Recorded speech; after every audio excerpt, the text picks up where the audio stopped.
আচ্ছা, একটা খুব সাধারণ কিন্তু বেশ গভীর প্রশ্ন নিয়ে আজকে কথা বলা যাক, কেমন? এই যে অল্পতেই চোখে জল চলে আসে, এটাকে কি আমরা দুর্বলতা বলবো, নাকি এর পেছনে আসলে অন্য কোনো শক্তি লুকিয়ে আছে? চলুন তো এই প্রচলিত ধারণার পেছনের আসল সত্যিটা একটু খুঁজে বের করা যাক। এই অভিজ্ঞতাটা আমার মনে হয় অনেকেরই আছে, তাই না? ধরুন কোনো একটা ইমোশনাল সিনেমা দেখছেন বা খুব কাছের কোনো মানুষের কষ্টের কথা শুনছেন, আর সঙ্গে সঙ্গে চোখটা ভিজে গেল। আর সমাজ কি করে? প্রায়শই এই ব্যাপারটাকে একটা দুর্বলতার তকমা দিয়ে দেয়। কিন্তু একটু মন থেকে ভেবে বলুন তো, ব্যাপারটা কি আসলেই তাই?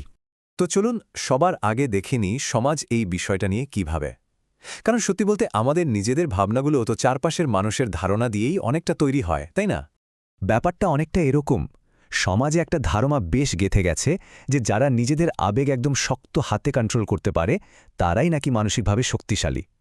আর ঠিক এই কারণে কান্নাকে দেখা হয় আবেগের ওপর কন্ট্রোল হারানোর একটা চিহ্ন হিসেবে, মানে সোজা কথায় একটা মানসিক দুর্বলতা।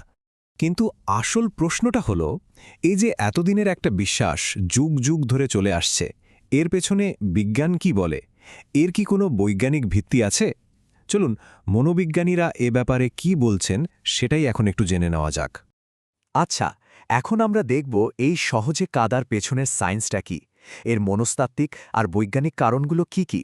কারণ যা বাইরে থেকে দেখে আমাদের দুর্বলতা মনে হয়, তার গভীরে এমন কিছু ব্যাখ্যা লুকিয়ে থাকতে পারে যা শুনলে হয়তো অনেকেই অবাক হয়ে যাবেন। এর পেছনের অন্যতম প্রধান একটা কারণ হলো এমপ্যাথি, বা যাকে আমরা বলি সহানুভূতি। এমপ্যাথি মানে কিন্তু শুধু কারোর জন্য দুঃখ পাওয়া না, এর মানে হলো অন্যের ফিলিংসটাকে নিজের মতো করে ফিল করার একটা ক্ষমতা। ধরুন কোনো বন্ধুর মন খুব খারাপ আর তার কষ্টটা যেন নিজের ভেতরেও লাগছে, ঠিক এই অনুভূতিটাই হলো এমপ্যাথি। আর ঠিক এখানেই লুকিয়ে আছে আসল বিষয়টা। মনোবিজ্ঞানীরা বলছেন যারা খুব সহজে কাঁদেন তাদের মধ্যে এই সহানুভূতির মাত্রাটা প্রায়ই অনেক বেশি থাকে। মানে তারা অন্যের আবেগ বা পরিস্থিতিকে এতটাই গভীরভাবে অনুভব করেন যে তাদের শরীর সেটার স্বাভাবিক প্রতিক্রিয়া হিসেবে অশ্রুর মাধ্যমে সাড়া দেয়। আচ্ছা, এই পুরো প্রক্রিয়াটা কিভাবে কাজ করে জানেন?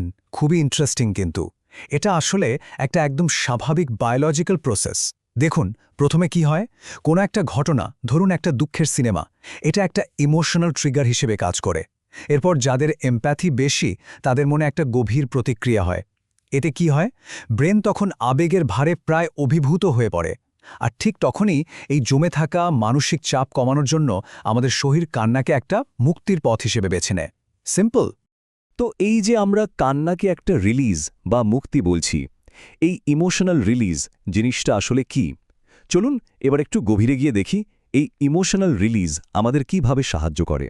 দেখুন, ইমোশনাল রিলিজ হল মনের ভেতরে জমে থাকা কষ্ট, চাপ বা অতিরিক্ত আবেগ বের করে দেওয়ার একটা খুব স্বাস্থ্যকর আর একদম প্রাকৃতিক উপায়। এটাকে বলতে পারেন আমাদের শরীরের একটা ডিফেন্স মেকানিজম, মানে আত্মরক্ষার কৌশল। ধরুন মনে অনেক কষ্ট জমে আছে, আর কেঁদে ফেলার পর মনে হলো মনটা হালকা হয়ে গেল। ঠিক এটাই হলো ইমোশনাল রিলিজ। এই পার্থক্যটা একটু খেয়াল করুন। একদিকে আবেগ যদি চেপে রাখা হয় তাহলে কিন্তু মানসিক চাপ বাড়তে থাকে, আর সেখান থেকে অ্যাংজাইটি বা অন্য মানসিক সমস্যাও তৈরি হতে পারে। আর অন্যদিকে যখন কান্নার মাধ্যমে সেই আবেগটা প্রকাশ পেয়ে যায় তখন কিন্তু মানসিক শান্তি আসে, মনটা একদম হালকা, ভারমুক্ত হয়ে যায়। আর শুধু তাই নয়, আবেগ এভাবে প্রকাশ করার কিন্তু বেশ কিছু শারীরিক আর মানসিক সুবিধাও আছে। যেমন আমাদের শরীরে স্ট্রেস হরমোন কর্টিসলের লেভেলটা কমে যায়, আমাদের নার্ভাস সিস্টেম শান্ত হয়। আর সবচেয়ে বড় কথা কি জানেন? কান্নার পর আমরা মানসিকভাবে আরও পরিষ্কারভাবে চিন্তা করতে পারি। এটা আসলে আমাদের শরীরকে আবার স্বাভাবিক ভারমুক্ত অবস্থায় ফিরিয়ে আনে। তো আমরা আমাদের আলোচনার একদম শেষ পর্যায়ে চলে এসেছি। এতক্ষণের আলোচনা থেকে একটা জিনিস তো পরিষ্কার, তাই না? যে কান্নাকে এবার একটু নতুন চোখে দেখার সময় এসেছে। তাহলে মূল কথাটা হলো, কান্না আসলে কোনো দুর্বলতা নয়, একদমই নয়, বরং এটা প্রকৃতির দেওয়া এমন একটা উপায় যা আমাদের মানসিক চাপ সামলাতে সাহায্য করে, আর আমাদের মানসিক ও শারীরিক স্বাস্থ্যের জন্য এটা কিন্তু খুবই দরকারি। তাহলে এবার ভাবুন তো, সহজে কেঁদে ফেলাটা আসলে কিসের লক্ষণ হতে পারে? এটা হতে পারে উচ্চ সহানুভূতির লক্ষণ, হতে পারে হাই ইমোশনাল ইন্টেলিজেন্স বা মানসিক বুদ্ধিমত্তার লক্ষণ। আর সবচেয়ে বড় কথা হলো, এটা একটা সুস্থ মানসিকতার পরিচয়। কারণ তার মানে হলো সেই মানুষটি নিজের আবেগ প্রকাশ করতে ভয় পায় না। এই পুরো বিষয়টাকে একটা লাইনে খুব সুন্দরভাবে বলা যায়, কান্না দুর্বলতার লক্ষণ নয়, বরং গভীর অনুভূতি এবং মানসিক শক্তির পরিচায়ক। তাহলে পরের বার যখন কোনো সিনেমা দেখে বা অন্যের কষ্টে চোখে জল আসবে তখন কি করা উচিত?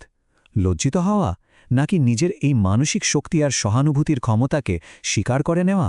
কোনটা বেশি জরুরি? একবার ভেবে দেখুন তো।